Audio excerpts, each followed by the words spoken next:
Hi everyone, welcome to டக்குனு Hindi YouTube channel. இன்னைக்கான வீடியோல 35 ஹிந்தி வாக்கியங்கள் கத்துக்க போறோம். இந்த 35 வாக்கியமும் ரொம்ப சின்ன சின்னதா இருக்க போகுது.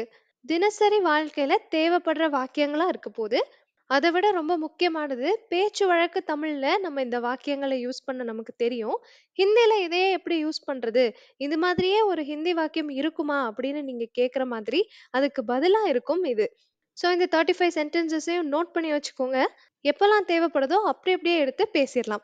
இப்போ வாங்க டைம் வேஸ்ட் பண்ணாம வாக்கியங்களை பார்த்துடலாம்.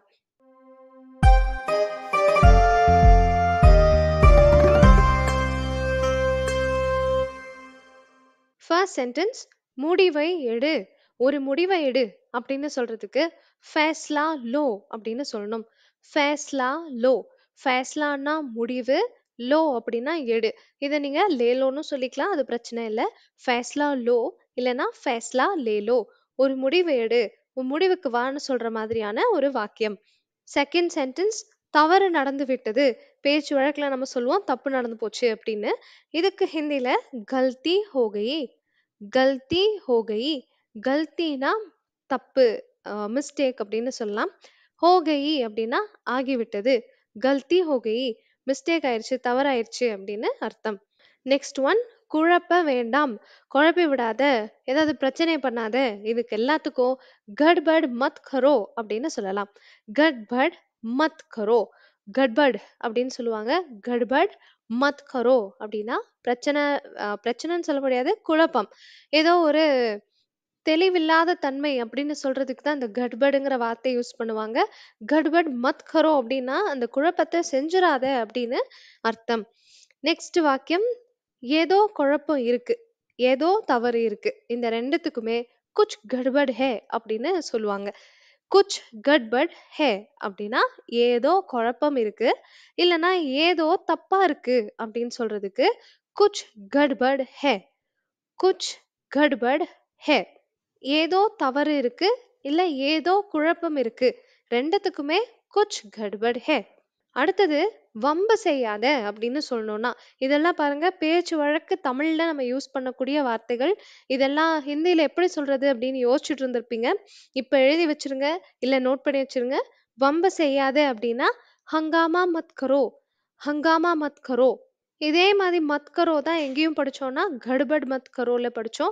கட்பட் மத் கரோ அப்படின்னா குழப்பத்தை உண்டாக்காத, குழப்பம் பண்ணாத அப்படின்னு அர்த்தம். இதுவே ஹங்காமா மத் கரோ அப்படின்னா வம்பு பண்ணாத அப்படின்னு அர்த்தம். ரெண்டு வார்த்தைகள் உங்களுக்கு புதுசா இருக்கலாம். ஒன்னு கட்பட், இன்னொன்னு ஹங்காமா. ஞாபகம் வச்சுட்டே வாங்க. அடுத்த சென்டென்ஸ், தனியாக விடு. அக்கேலா சோடுதோ. அக்கேலா சோடுதோ. அக்கேலா அப்படின்னா தனியாக. அகலான்னு ஒரு வார்த்தையோட இந்த வார்த்தையை நிறைய பேர் கன்ஃபியூஸ் பண்ணிக்கிறாங்க. அகலா அப்படிங்கிறது அடுத்த. அக்கேலா கா சவுண்ட் வரும். அக்கேலா அப்படிங்கிறது தனியாக. விடுன்னு சொல்றதுக்கு சோடுதோ. சோடோ சொல்லலாம், ஆனா சோடுதோ அப்படின்றது நல்லா இருக்கும், நிறைய பேர் சொல்லுவாங்க. அக்கேலா சோடுதோ அப்படின்னா தனியாக விடு. நெக்ஸ்ட் ஒன், கதவை தெர. தர்வாசா கோலோ. கதவை தெர. தர்வாசா கோலோ. கதவுங்கிறதுக்கு ஹிந்தி வார்த்தை தர்வாசா. தெரன்னு சொல்லணும்னா கோலோ. தர்வாசா கோலோ. கதவை தெர. நெக்ஸ்ட் ஒன், கதவை திறந்து விடுங்க. கதவை திறந்தே விட்டுருங்க, அதை அடைக்க வேண்டாம் அப்படின்னு சொல்ற நேரத்துல தர்வாசா குலா சோடுதோ. தர்வாசா குலா சோடுதோ. தர்வாசானா கதவு, குலானா திறந்து, திறக்கப்பட்டு, சோடுதோ அப்படின்னா விட்டுடுன்னு அர்த்தம். திறக்கப்பட்டே விட்டுடுங்க அப்படின்னு சொல்றதுதான் குலா சோடுதோ. தர்வாசா குலா சோடுதோ. ஸோ கோல்ங்கிறது திறப்பது அப்படிங்கிற செயல், ஆக்ஷன். திற அப்படின்னு நீங்க ஒரு செயலை செய்ய சொல்றீங்கன்னா கோலோன்னு சொல்லணும். திறந்தே விட்டுரு, திறந்தே இருக்கட்டும், திறந்தே விட்டுரு அப்படின்னு சொல்லும்போது குலா சோடுதோன்னு சொல்லணும். குலா சோடுதோ. தர்வாசா குலா சோடுதோ. அடுத்தது, கதவு திறந்திருக்கு அப்படின்னு சொல்லணும்னா தர்வாசா குலா ஹே. தர்வாசா குலா ஹே. குலா ஹே. நெக்ஸ்ட் ஒன், நேரா சொல்லுங்க. நேராவே சொல்லிருங்க, சுத்தி வளைக்க வேண்டாம். நேரா சொல்லிருங்கன்னு சொல்லுவோம் இல்லையா, அப்போ சீதே கஹோ அப்படின்னு சொல்லலாம். சீதே கஹோ. சீதே போலோ. இதுல எது வேணாலும் யூஸ் பண்ணலாம். சீதே கஹோ சீதே போலோ அப்படின்னா நேரா சொல்லுங்க, ஸ்ட்ரைட்டா சொல்லுங்க, சுத்தி வளைக்க வேண்டாம்னு அர்த்தம். நெக்ஸ்ட் ஒன் நினைவிருக்கிறதா? ஞாபகத்துல இருக்கா? அப்படின்னு கேட்கணும்னா யாத் ஹை கியா? யாத் ஹை கியா? யாத் ஹை கியா? நெறைய பேருக்கு இருக்கக்கூடிய பிரச்சனை என்ன அப்படின்னா, வார்த்தைகள் தெரியுது. ஆனா, ஹிந்திக்காரவங்க பேசும்போது அத சேர்த்து பேசுறதுனால, அந்த ஃபாஸ்ட்ல ரொம்ப வேகமா பேசுறாங்க. அதனால புரியாம போயிருது அப்படின்றத சொல்றாங்க. ஃபார் எக்ஸாம்பிள் இந்த ஒரு வாக்கியமே பாருங்க. நினைவிருக்கிறதா அப்படின்னு கேட்கணும்னா, யாத் ஹை கியா? அப்படின்னு சொல்லி அவங்க நிறுத்தி நிதானமா பேச மாட்டாங்க. யாதே கியா? அப்படின்னு கேட்பாங்க. யாதேன்னு ஏதோ வார்த்தை இருக்கு போல இருக்கு அப்படின்னு நம்ம நெனச்சுக்க கூடாது. யாத் ஹை கியா? அப்படிங்கிறத தான் இப்படி கேட்கறாங்கன்னு நம்ம புரிஞ்சுக்கணும். இதுக்கு கொஞ்சம் நேரம் எடுத்தாலும், அது போக போக நீங்க புரிஞ்சுப்பீங்க. வார்த்தைகள் மட்டும் தொடர்ச்சியா படிச்சுட்டே வாங்க. தொடர்ச்சியா ஞாபகம் வச்சுட்டே வாங்க. நெக்ஸ்ட் சென்டென்ஸ் போலாம். இதை எடுத்துக்கோ. ये लो. ये लो இல்லனா ये ले लो. ये ले लो சொல்லலாம். இல்ல ये लो சொல்லலாம். இது 2 அர்த்தமும் இதை எடுத்துக்கோ. நெக்ஸ்ட் வாங்க ஆரம்பிக்கலாம் அப்படின்னு சொன்னோம்னா, चलो शुरू करें. चलो शुरू करें. இப்போ நீங்க நினைக்கலாம், சலோங்கிற வார்த்தை நட அல்லது போன்னு தானே அர்த்தம். இங்க வாங்கன்னு சொல்றதுக்கு யூஸ் பண்றோமே அப்படின்ட்டு, நீங்க இத வந்து கொஞ்சம் பேச்சு வழக்கா எடுத்துக்கோங்க. இந்த இடத்துல சலோங்கிறது எல்லாரும் சேர்ந்து போகலாம் அப்படிங்கிற மாதிரி அர்த்தம். இப்போ நான் வீடியோ ஆரம்பிக்கிறதுக்கு முன்னாடி கூட இந்த ஒரு ஸ்டேட்மெண்ட்ட நான் ஹிந்தில சொல்லியிருந்திருக்கலாம். சலோ ஷுரு கரேன் அப்படின்னு சொல்லிட்டு. சலோ ஷுரு கரேன் அப்படின்னா, வாங்க ஸ்டார்ட் பண்ணலாம் அப்படிங்கிறது அர்த்தமாகும். இல்லன்னா போலாம், ஸ்டார்ட் பண்ணலான்னு அர்த்தமாகும். இந்த மாதிரி தமிழ்ல ஒரு வழக்கம், போலாம், ஸ்டார்ட் பண்ணலான்னு வரலங்கிறதுனால நாம தமிழ்ல பேச்சு வழக்குக்கு எது பொருத்தமான வார்த்தையோ அத குடுத்துருக்கேன். மித்தபடி நீங்க சலோங்கிறது போலாம், ஷுரு கரேன் அப்படிங்கிறது ஆரம்பிக்கலாம் அப்படின்னு அர்த்தம்.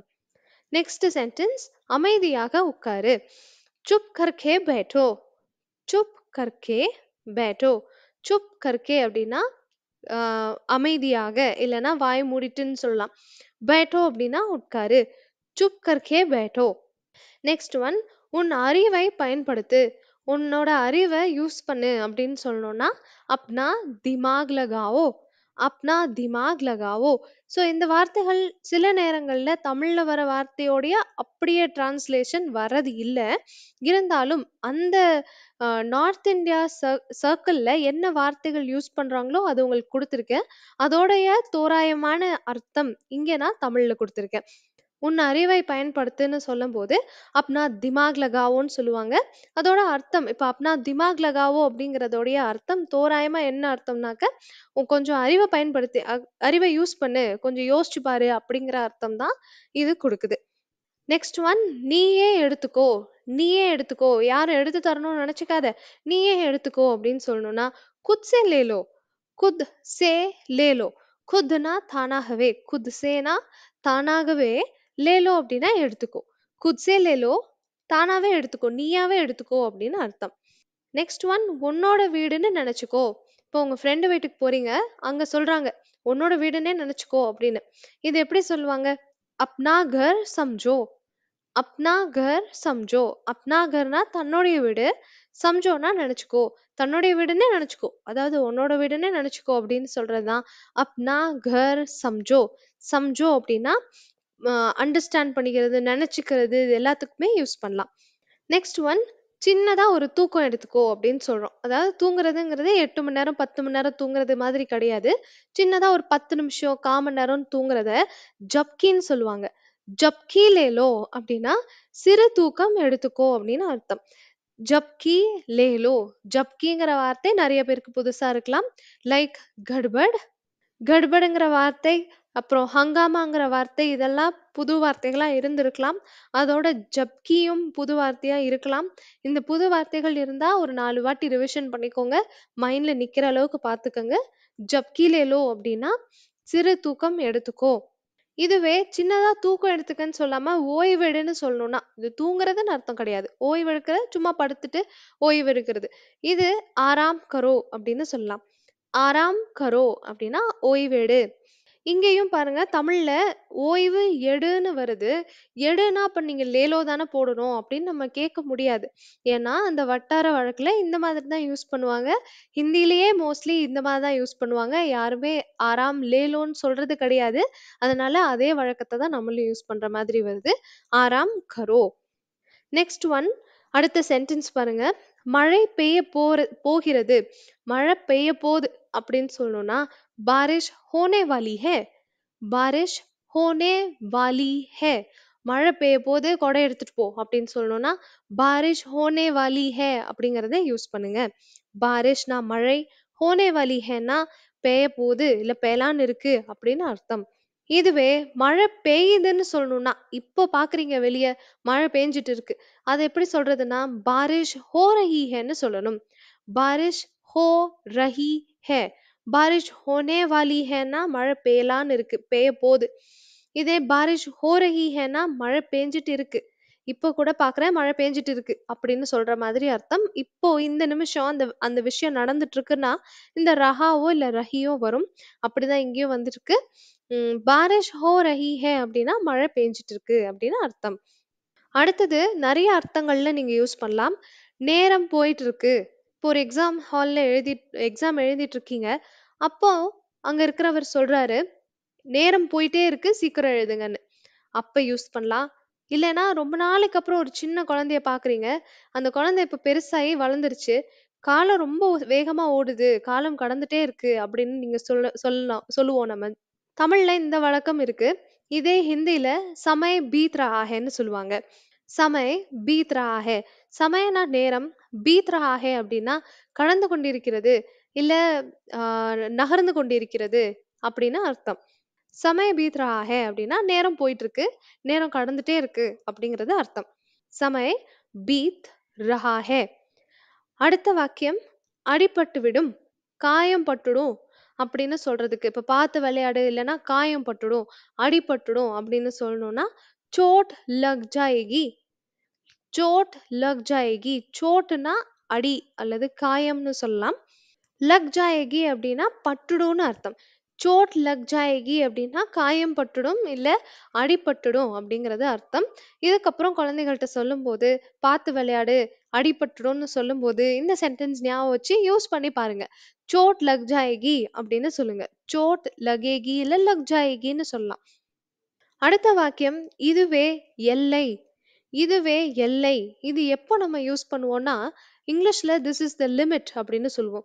ஒருத்தர் எல்லைய மீறி ஏதாவது ஒரு செயல் செய்யும்போதோ, இல்ல ஏதாவது பேசும்போதோ, நம்ம சொல்லுவோம், "இதுதான் உங்க எல்லை, இதுதான் உங்க லிமிட். இதுக்கு மேல பேசாதீங்க, இதுக்கு மேல எந்த வேலையும் செய்யாதீங்க" அப்படின்னு சொல்லுவோம்.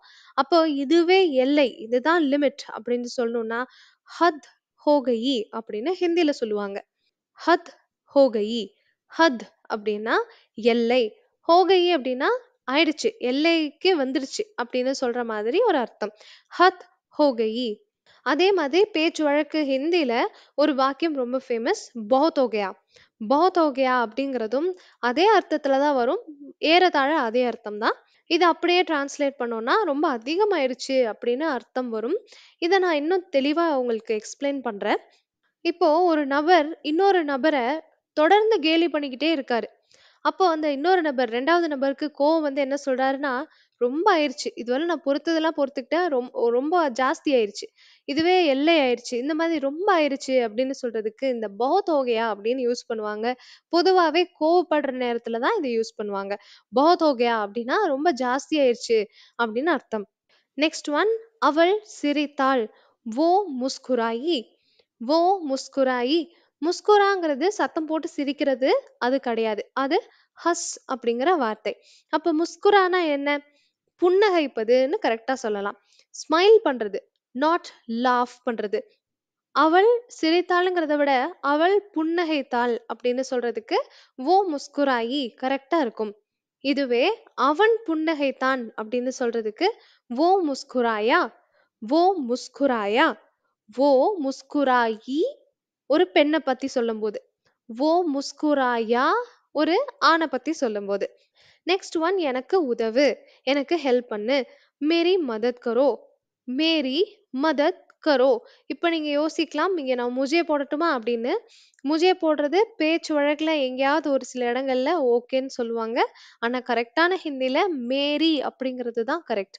ஏன்னா எனக்கு ஹெல்ப் பண்ணுங்கிறதுல இந்த ஹெல்ப்ங்கிற வார்த்தை, உதவிங்கிற வார்த்தை மதத் ஹிந்தில. இந்த மதத் அப்படிங்கிற வார்த்தை ஹிந்திய பொறுத்தவரையிலும் ஒரு பெண்பால் வார்த்தை.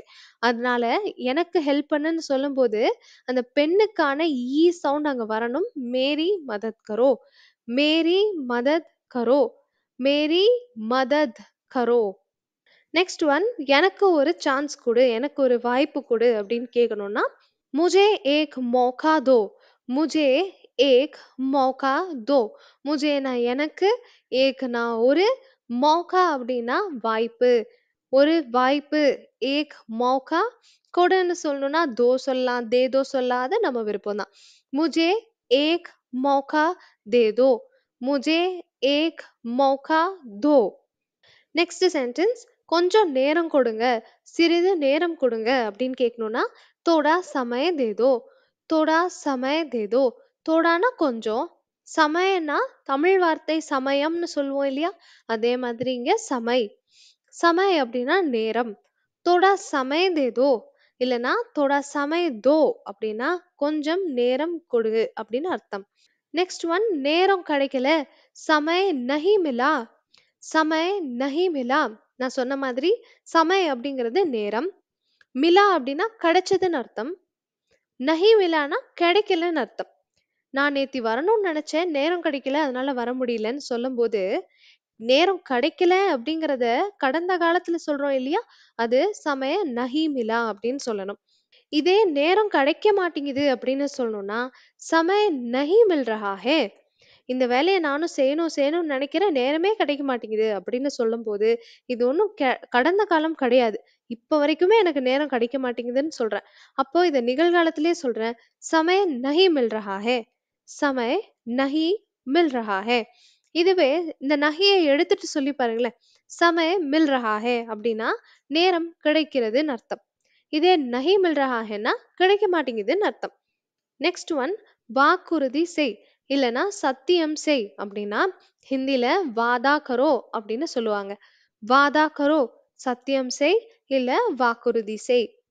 நெக்ஸ்ட் ஒன், என்னை விளக்க விடு, என்னை எக்ஸ்பிளைன் பண்ண விடு, நான் என்னன்னு உனக்கு புரிய வைக்கிறேன், என்னை புரிய வைக்க விடு அப்படின்னு சொல்லணும்னா, முஜே சம்ஜானே தோ, முஜே சம்ஜானே தோ, என்னை விளக்க விடு, முஜே சம்ஜானே தோ. இது ஒரு முக்கியமான சென்டென்ஸ், நிறைய யூஸ் பண்ணுவாங்க. முஜே சம்ஜானே தோ. நெக்ஸ்ட் ஒன், அதே பழைய கதை. இத நம்ம நிறைய நேரம் சொல்லுவோம். முக்கியமா வீட்டுக்குள்ள இருக்கவங்க கிட்ட ஏதாவது சொன்னாங்க, ஏதாவது ரீசன் சொல்றாங்கன்னா, "அதே பழைய கத தான் நீங்க சொல்றீங்க" அப்படின்னு சொல்லுவோம். இந்த மாதிரி "அதே பழைய கதை தான்" அப்படின்னு ஹிந்தியில எப்படி சொல்றது? "வஹி புரானி கஹானி ஹை, வஹி புரானி கஹானி ஹை." இதெல்லாம் நம்ம தமிழ்ல தானே யூஸ் பண்ணுவோம். இது எல்லாமா ஹிந்தியில யூஸ் பண்ணிட்டு இருக்காங்கன்னு நினைக்க வேண்டாம். இப்ப பார்த்த 35 வாக்கியமும் ஒவ்வொன்னும் ஹிந்திக்காரவங்க டெய்லி லைஃப்ல யூஸ் பண்ணிட்டு இருக்கிற வாக்கியங்கள். ஸோ நம்ம எப்படி இதெல்லாம் தமிழ்ல தினசரி வாழ்க்கையில யூஸ் பண்றோமோ, தினம் தினம் யூஸ் பண்றது இல்லனாலும், என்னைக்காச்சும் 1 நாள், 2 நாள் தேவைப்பட்டுட்டு தான் இருக்க போது. அதே மாதிரி தான் ஹிந்திலயும். இந்த வாக்கியங்கள்லாம் ரொம்ப முக்கியம். வஹி அப்படின்னா அதே அப்படின்னு அர்த்தம். புராணி அப்படின்னா பழைய, கஹானி அப்படின்னா கதை. புராணி கஹானி ஹை அப்படின்னா பழைய கதை. வஹி புராணி கஹானி ஹை, அதே பழைய கதை. அவ்வளோதாங்க. இதோட 35 சென்டென்சஸ் படிச்சு முடிச்சாச்சு. இது எல்லாமே மனசுல உங்களுக்கு டக்குன்னு நின்றுக்கும்னு நினைக்கிறேன். சின்ன சின்ன வாக்கியங்களா தான் இருக்கு. ஒரு 4 முறை சொல்லி பார்த்தீங்கன்னா, அதுக்கப்புறம் மறக்கவே மறக்காது. இந்த வீடியோ உங்களுக்கு புடிச்சிருச்சு அப்படின்னா, உங்க ஃப்ரெண்ட்ஸ் அண்ட் ஃபேமிலி மெம்பர்ஸ் கூட ஷேர் பண்ணுங்க. இந்த வீடியோக்கு லைக் பண்ணுங்க. அண்ட் ரொம்ப முக்கியமான விஷயம், நம்ம சேனல சப்ஸ்கிரைப் பண்ண மறந்துடாதீங்க. Thank you so much for வாட்சிங்.